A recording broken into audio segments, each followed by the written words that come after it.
Neurology quiz number 47. Describe the various disease-modifying therapies used in multiple sclerosis, part 1 of 3. Disease-modifying therapies can be divided into injectable agents, oral agents, and infusible agents. A. Injectable agents. 1. Interferons beta. Beta interferon 1b was the first DMT approved in 1993. Currently available beta interferons include beta interferon 1b, which are betaseron 0.25 mg subcutaneously every day, and Extavia 0.25 mg subcutaneously every day. Beta interferons 1a, Avonex 30 micrograms intramuscularly every week, and Rebif 44 micrograms subcutaneously 3 times a week. PEG interferon beta 1a or Plegridy 125 micrograms subcutaneously or intramuscularly every 14 days. PEGylation is a process by which beta interferon 1a is conjugated with polyethylene glycol to increase duration of action. These agents reduce annualized relapse rate by 20 to 30%. Mechanism of action: they increase activity of suppressor T cells, decrease pro-inflammatory cytokine production, and increase interleukin 10. These agents are considered immunomodulatory and not immunosuppressive. They are approved for relapsing remitting MS, active secondary progressive MS, and clinically isolated syndrome.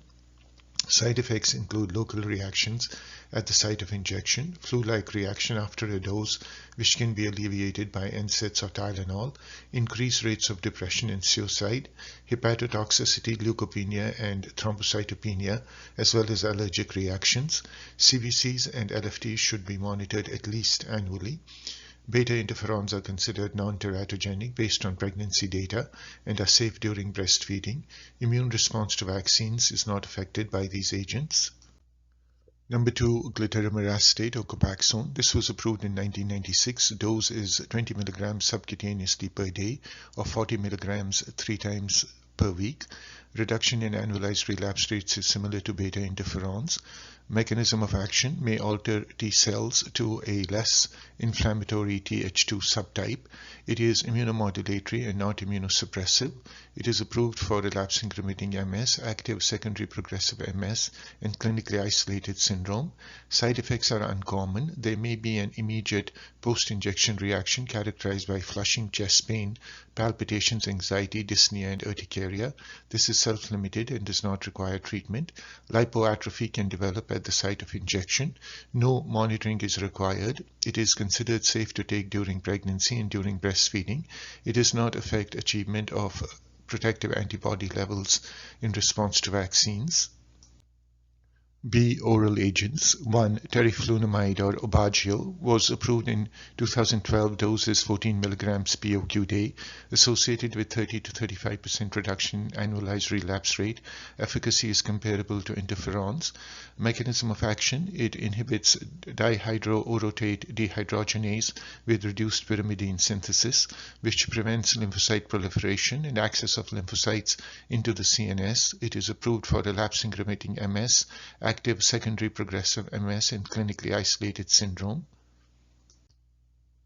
Side effects: common side effects include nausea, headache, and thinning of hair. It can cause liver toxicity, and liver function tests should be monitored for 6 to 12 months after initiating treatment. Other side effects include peripheral neuropathy and hypertension.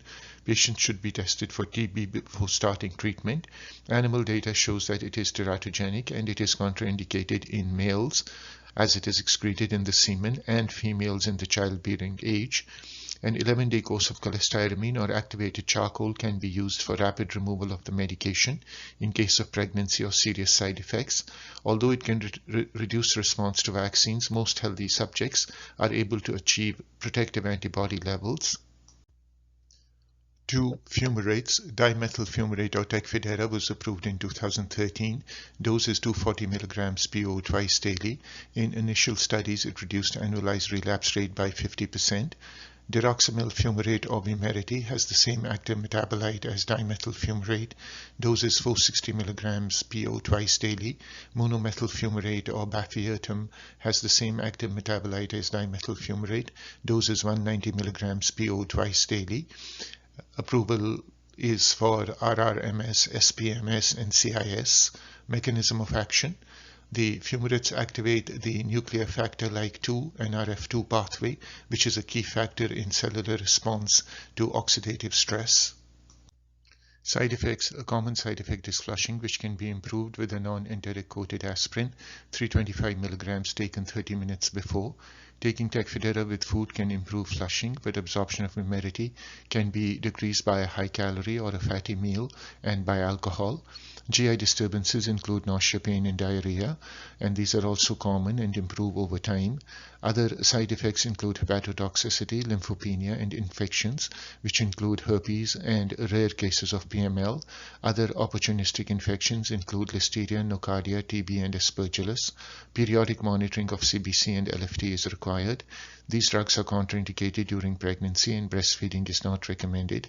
Studies have shown that this group of drugs does not affect response to vaccines.